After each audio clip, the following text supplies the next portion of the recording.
بسم الله الرحمن الرحيم.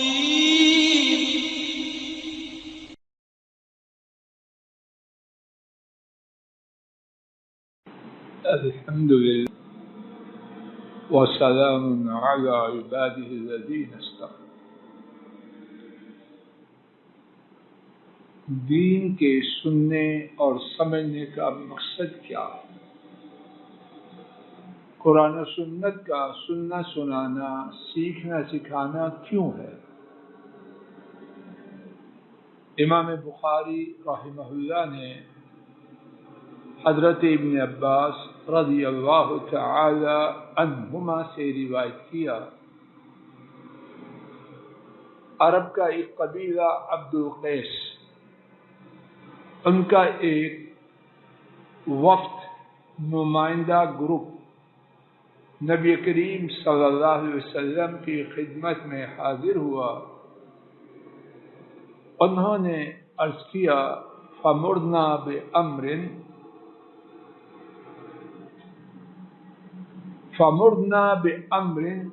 نُخْبِرْ بِهِ مَنْ وَرَاءَنَا وَنَدْخُلْ بِهِ الْجَنَّةَ. ہمیں ایسی بات کا حکم دیجئے کہ ہم دو کام کریں، اور دو یہ تشریح میں ہے. ہم دو کام کریں کیا؟ ہمارے جو پیچھے ہیں یعنی ہمارے قبیلے کے لوگ، ان کو جا کے خبر دیں، اور دوسرا کام، اور ہم آپ جو حکم دیں اس کے ساتھ جنت میں داخل ہو جائے. میرے خیال میں دین کے سننے سنانے کا یہ خلاصہ ہے.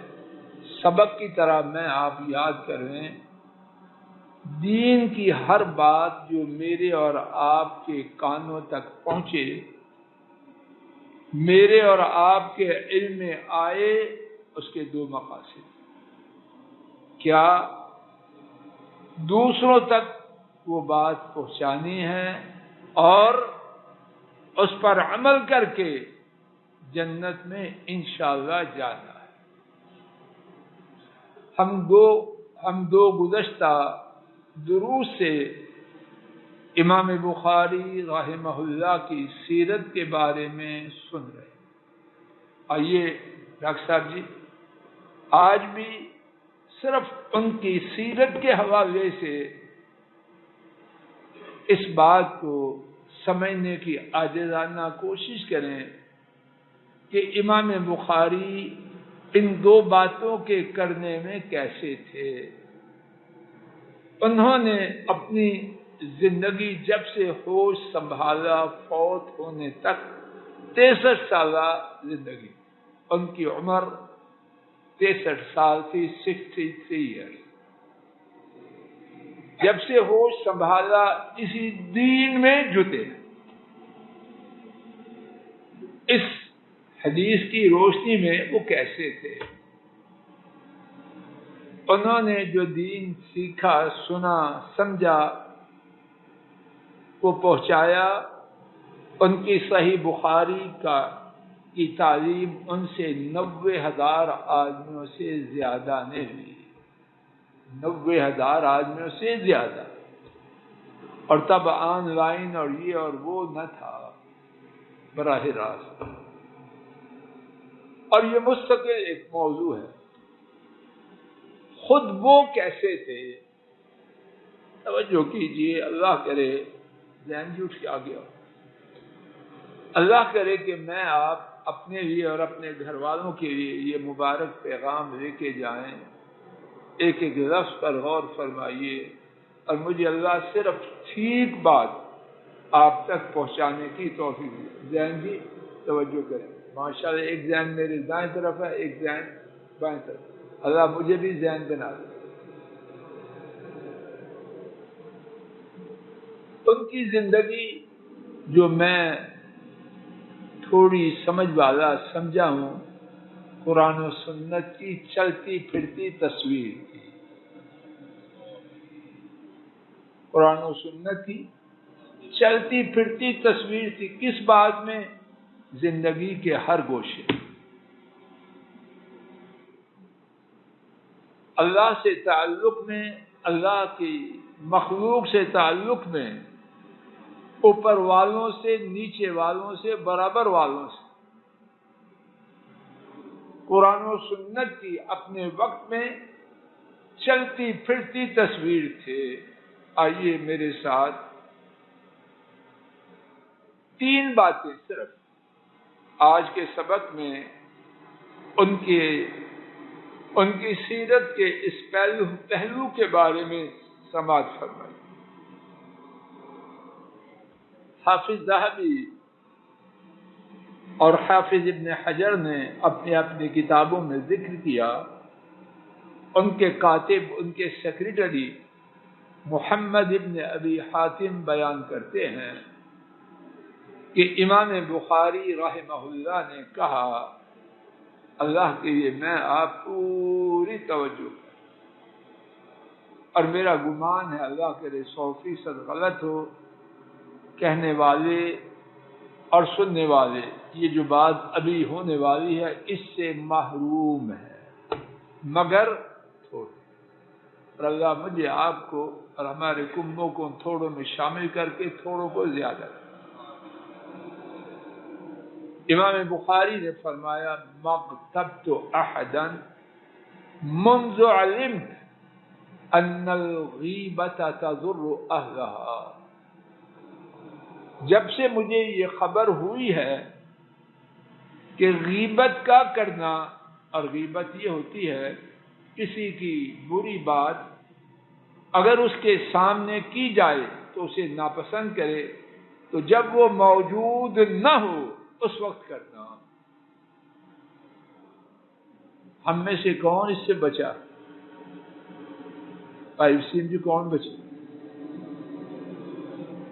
وہ بیگم ہو، خامند ہو، بھائی ہو، بیٹا ہو، پڑوسی ہو، اوپر والا ہو، نیچے والا ہو، بغیر شرعی مصلحت کے. ایک شرعی مصلحت کے لیے وہ الگ بات. رشتہ کے لیے کوئی پوچھ رہا ہے یہ بندہ کیسے ہے، وہ غیبت نہیں ہوتی. بغیر کسی شرعی سبب کے کسی کی عدم موجودگی میں وہ بات ذکر کرنا جو خرابی اس میں ہے، لیکن اگر اس کے سامنے کی جائے تو برا جانے، یا اللہ میں تو نہیں ایسا، مجھے معاف کر. آپ اپنی شکل فرماتے ہیں جب سے مجھے معلوم ہوا ہے کہ غیبت کرنے والے کو نقصان دیتی ہے، اور دوسری روایت میں ہے جب سے مجھے معلوم ہوا کہ غیبت کا کرنا حرام ہے، تو میں نے کیا کیا؟ مغتبت احدا، میں نے کسی کی غیبت نہیں کی. کون ہے ایسا ہم میں سے؟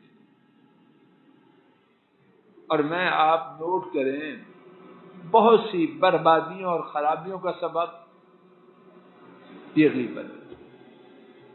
اور غیبت کرنے والا ڈاکٹر صاحب اس کی صحت اچھی ہو جاتی ہے، بلڈ پریشر نارمل ہو جاتا ہے، شوگر کا بیلنس ٹھیک ہو جاتا ہے. کیا ہوتا ہے؟ غیبت کرنے سے اطمینان اور سکون میں کمی ہوتی ہے، اضافہ ہوتا ہے. نیند جلدی آتی ہے یا نہیں آتی؟ نہ کرنے والے کی خیر ہے، نہ سننے والے کی خیر. لیکن کون بچا ہے؟ امام بخاری ہی کی بات اس بارے میں سنیے. خطیب البغدادی اور بکر بن منیر نے ذکر کیا. امام بخاری فرماتے ہیں انی وارجو اللہ ان القى الله ولا يحاسبني ان اغتبت احدا. مجھے اللہ پاک سے امید ہے کہ میری اللہ سے ملاقات ہوگی، بہت بڑی بات ہے، اور اللہ ان کی قبر نور سے بھرے، ان کی اس بات سے نصیحت کرنے والوں کے لیے بڑی نصیحت. طه جی سمجھ آ رہی بیٹا؟ فرماتے ہیں مجھے اللہ سے امید ہے کل میری اللہ سے ملاقات ہوگی تو اللہ مجھے اس بارے میں نہ پوچھیں گے کہ میں نے کسی شخص کی غیبت کی. میرا نامہ اعمال غیبت سے یا اللہ ہمارا. دوسری مثال اور وہ بھی اسی کے متعلقہ ہے.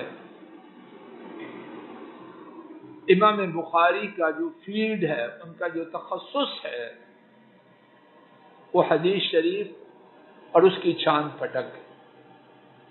حدیث شریف امام بخاری تک رسول کریم صلی اللہ علیہ وسلم سے جو پہنچی وہ براہ راست نہیں پہنچی. امام بخاری اور جناب نبی کریم صلی اللہ علیہ وسلم کے درمیان راویان تھے. ان کی تعداد زیادہ سے زیادہ 9 تک پہنچی اور ان کو کہتے ہیں توساعی. امام بخاری نے ایک سے سنا، اس نے دوسرے سے، اسے یہاں تک کہ امام بخاری اور جناب رسول کریم صلی اللہ علیہ وسلم کے درمیان کتنے ہیں؟ زور سے بولو. اور کم از کم 3 ہیں. صحیح بخاری میں 22 یا 23 ایسی احادیث ہیں جن میں سیدنا امام بخاری اور سرور دو عالم صلی اللہ علیہ وسلم کے درمیان صرف 3 اشخاص. اب 3 ہو یا 9 ہو، صحابہ کو چھوڑ کر باقی سب کی چھان پھٹکو نہیں. جھوٹا ہے، سچا ہے، فاسق ہے، حافظہ کمزور ہے، مضبوط ہے، ایک ایک چیز کی چھان پھٹکو نہیں. اس کے بغیر وہ حدیث لکھتے نہیں تھے. 6 لاکھ احادیث میں سے انہوں نے 7,000 کچھ چنی ہے. تو سارا کام ہی یہ ایسے ہی ہے کہ آدمی سمندر میں رہے اور کہیں کپڑے گیلے نہ. ایک یہ ہے آدمی گھر میں بیٹھا رہے یا آنکھوں سے اندھا ہو اور کہے میں نے آج تک کسی خاتون کا چہرہ نہیں دیکھا ماشاءاللہ، لیکن اس میں اس کا کمال کہ اللہ نے آنکھیں دی نہیں. کمال اللہ کے فضل و کرم سے اس کا ہے، آنکھوں والا ہے اور مجبور ہے مارکیٹوں میں کام کرنے پر، اور وہ کہے میں نے آج تک کسی غیر محرم عورت کی دوسری دفعہ شکل نہیں دیکھی. کمال ہے کہ نہیں؟ تو امام بخاری سمندر میں ہیں تو کیا کرتے ہیں؟ دیکھیے جب آدمی دین پر چلنا چاہے تو اللہ عقل بھی دے دیتے. شاید میں بات آپ تک پہنچا پاؤں. ان کا طریقہ یہ تھا جب بندہ کمزور ہوتا، اس قابل نہ ہوتا کہ اس کی حدیث کو لی جائے، تو اس کے بارے میں رپورٹ لکھتے تاراکو ہو، محدثین نے اس کو چھوڑ دیا. کیا مطلب؟ کہ اپنی کتاب میں اس کی حدیث کو، ڈاکٹر صاحب مقصد پورا ہو گیا کہ نہیں؟ اور اس میں انہوں نے اس کے بارے میں کوئی بات کہی ہے؟ ذہن بیٹا بس اتنا بیان کیا لوگوں نے اس کی حدیث کو. بات واضح ہو رہی. اور اگر وہ کہیں کہ یہ حدیث، یہ بندہ اس قابل اس کی حدیث کو چھوڑا جائے، میں نالائق نکما سمجھتا ہوں، کوئی گناہ نہیں، غیبت نہیں ہے، یہ شرعی مصلحت ہے. لیکن اس میں بھی ان کی احتیاط دیکھیے. ترکو. بات واضح ہو رہی ڈاکٹر صاحب؟ بات واضح ہو رہی؟ یا کہتے سکتوا عنہ، محدثین نے اس کے بارے میں خاموشی اختیار کی. مقصد پورا اور بقدر امکان اپنے آپ کو غیبت سے بچایا ہے۔ اگر کوئی شخص جھوٹا ہوتا، اور حدیث میں جو سب سے بڑا کسی راوی پر کمزور ہونے کا فتویٰ ہے، اس میں سے دوسرے نمبر کا یہ ہے کہ راوی جھوٹا ہو، جس سے جھوٹ ثابت ہو جائے، حدیث میں نہیں، حدیث کے باہر بھی، محدثین کے ہاں اس کا حدیث کی کتاب میں کوئی حصہ نہیں، بہت ہی بڑا اس کو عیب سمجھتے، جتنے عیوب ہیں ان میں دوسرے نمبر کا عیب کہ جھوٹا ہے تو حدیث میں آ جائیں گے۔ تو امام بخاری اس کو یہ نہ کہتے کہ جھوٹ بولتا ہے، کہتے کذبوہ، محدثین نے بیان کیا کہ یہ بندہ سچا نہیں۔ محدثین کی بات عرض فرمائی اور اپنے آپ کو بچانے کی بقدر استطاعت کوشش، واضح ہوگی بات۔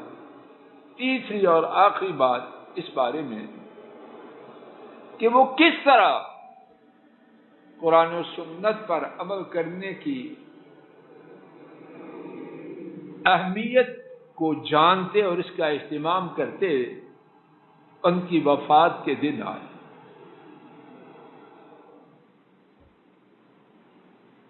حافظ ذہبی، حافظ ابن کثیر اور حافظ ابن حجر نے اپنی اپنی کتابوں میں یہ واقعہ لکھا۔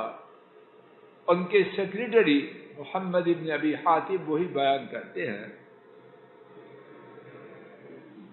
کہ وفات کے دنوں میں امام بخاری نے ہم سے جو کچھ فرمایا، ان میں سے ایک بات یہ تھی، کفنونی فی ثلاثۃ اثواب بیض لیس فیہا قمیص ولا امامہ۔ لا الہ الا اللہ، یا اللہ مجھے بھی عقل دے، ہماری اولادوں اور آپ کو بھی دے، اور آپ کی اولادوں کو بھی دے۔ فرمایا مجھے 3 سفید کپڑوں میں کفن دینا، مجھے بولو نا، اور ان 3 میں سے نہ کوئی قمیض ہو اور نہ پگڑی ہو۔ یہ کیوں کہا؟ ابھی بیٹا سمجھ آ رہی؟ گھر میں جا کے سنا کیوں کہا؟ سنیے، امام بخاری اور امام مسلم نے ام المؤمنین عائشہ رضی اللہ عنہا سے روایت کیا، یعنی اس حدیث کو امام بخاری نے اپنی کتاب میں روایت کیا اور امام مسلم نے بھی، بس روایت کیا اور ختم نہیں۔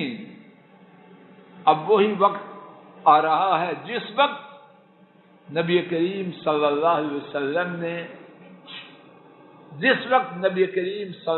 وسلم کے ساتھ یہ عمل کیا گیا، اس حدیث کو اپنے آپ پر چسپاں کیا۔ اما عائشہ فرماتی ہیں رضی اللہ عنہا ان رسول اللہ صلی اللہ علیہ وسلم کفن فی ثلاثۃ اثواب، بے شک رسول اللہ صلی اللہ علیہ وسلم کو 3 کپڑوں میں بولو کفنایا، لیس فیہا قمیص ولا عمامہ، ان 3 کپڑوں میں نہ کوئی قمیض تھی اور نہ ہی پگڑی تھی۔ جو حدیث روایت کی کہ آپ کا کفن مبارک ایسے تھا، اپنی وفات کے دن آئے، اسی بات کی تلقین، بات کا خلاصہ اللہ کرے میں آپ یاد کریں اور میرے ساتھ ضرور دہرائیے۔ دین کی بات سننے سنانے کے 2 مقصد ہیں، اس پر عمل کر کے جنت میں جانا، اور نمبر 2 دوسروں کو پہنچانا۔